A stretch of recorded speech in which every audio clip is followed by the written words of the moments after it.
Media agency planners have learnt a lot about the decision-making process in recent years, that it's not that linear process that we once thought it was when life was so easy, that it is actually a combination of the rational and the emotional, a combination of fast thinking and slow thinking. And the latest academic thinking adds a new layer to this understanding, because we now acknowledge that purchasing is in part driven by culture and by context. So with all of this, how do you influence buying decisions most effectively and assess the impact of the different media? And what is the relationship between the brands that you're selling and the news brands that you're advertising in? Well, we've asked Justin Gibbons to explore these issues, and I'm delighted that he's here to share his findings and to talk to you about an important dimension of media planning. Justin Gibbons, Arena. Thank you. Thanks, Rufus. Firstly, some good news. It will be, I'm sure, some relief to all of you that you don't just get me today. I'm going to report back on and share a perspective with you which comes from Bournemouth University and from Work Research. And Bournemouth University have got a really hot media school. They do. We asked them to look at the very latest academic research into consumer decision making and report back on it. That comes back about this thick. Okay, what Work Research do is kind of distill that and translate it into something which you will be happy to know is only 10 charts long. So that's what you're going to see today. And as Rufus said, in 20 or so years of walking the corridors of advertising, one place we keep coming back to is consumer decision making. It seems to be the point at which we can think about media, we can think about messaging, we can think about new technology, we can think about digital, but it does seem to be a kind of a common source of energy for us when we think about marketing. And here we are again looking at it, and this time I'm going to hope to add something a little bit new to it. Over the past few years, we've of course had lots of new insight and new intelligence about consumer decision-making, whether it's come from the world of neuroscience and studying what's going on in people's brains when they're making decisions. More recently, we've had Rory Sutherland's kind of 3-year campaign for behavioural economics and the effects of psychology and the kind of hidden persuaders that nudge our brains around. And I'm sure we've all at least read the first chapter of Nudge or Herd or Prod or Sway or any of those books that I'm sure we've littered the planning departments of agencies. What you will notice about all these theories and ideas is that they have come from the world of academia. So that's why we chose to return there and try and find out what was the latest bit of thinking coming from the world of academia in terms of consumer decision making. And the new layer that they have added to the thinking, and which I'm going to share with you today, is all around how purchasing is in part driven by culture. People shop in order to meet certain cultural ideals. Okay, that in a nutshell, that's the elevator pitch for what we've found out. And this strikes me as running perfectly in parallel with our exploration and understanding of brands over the years. Think about brands in the 80s being these kind of image-driven totems for saying everything we needed to say about ourselves. In the 90s, it became a much more inner-directed, dare I say, postmodern exercise. In the noughties, we saw the first values brands starting to talk about much higher order values. And here we are in the teens now looking at a much more culturally driven understanding of brands. The academics tell us that brands exist in the cultural world of the consumer. They provide touch points within our cultural understanding of the world, and that's why in our attainment of certain cultural ideals, the brands we purchase and the things that we decide to buy play an ever more prominent role. It feels like our understanding of purchasing gets wider and wider and wider, that we keep looking for a bigger view as we move away from the very granular notion of brands as products that we need, to now being something that fulfill much deeper and much bigger needs for us. I suppose the question here is, if we buy this idea that our purchasing is in some part driven by our need to attain cultural ideals, how do we do that? How do we start to apply that? So to paraphrase Jennifer Aniston, here comes the academic bit. They talk about cultural texts. They say that the cultural texts that brands have impact on decision making. Okay?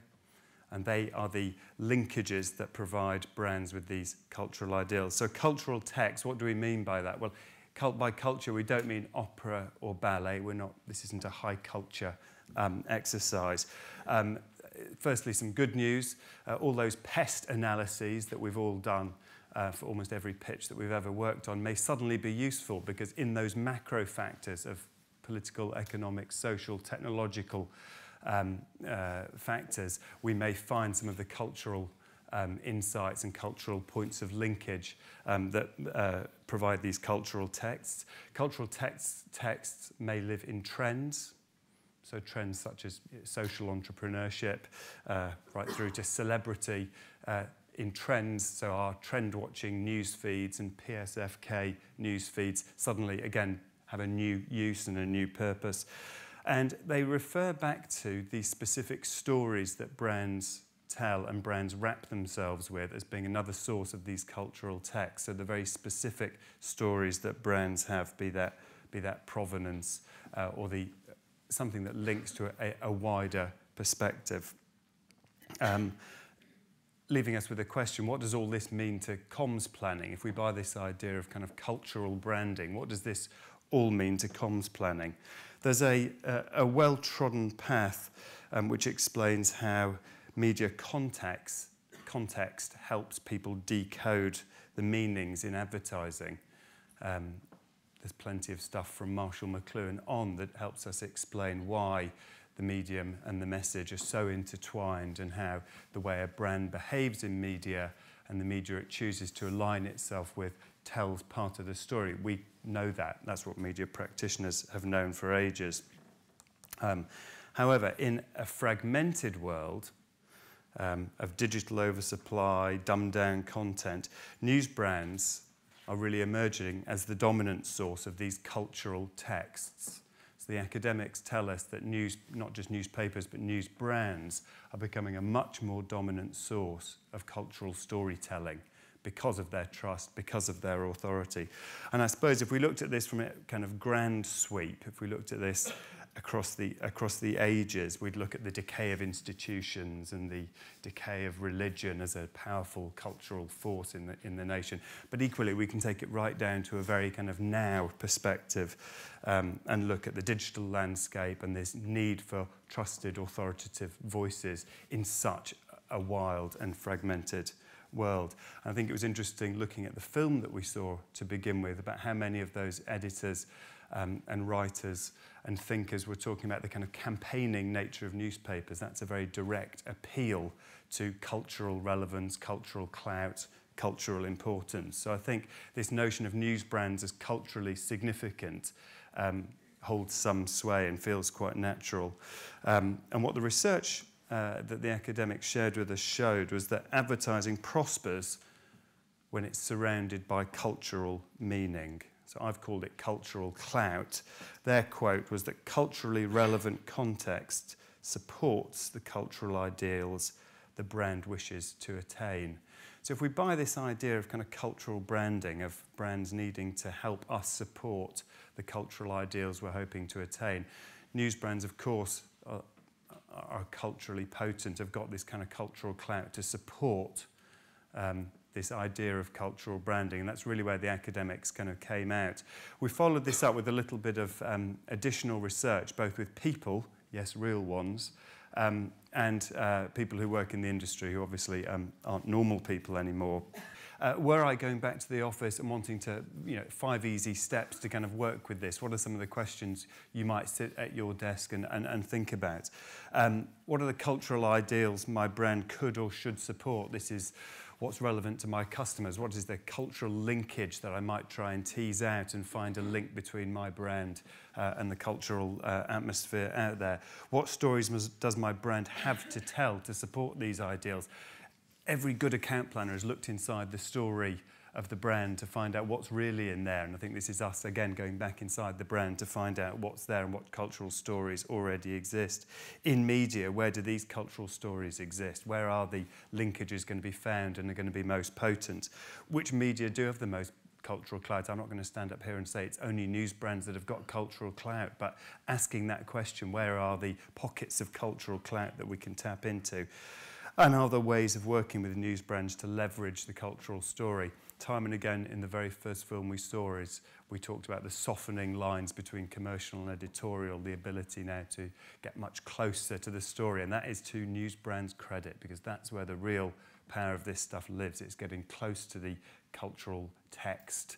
It's giving, that's the cultural clout that newspapers have got, news brands have got. And the more that softens, the more that edge softens, the more cultural clout you can get for advertisers and brands.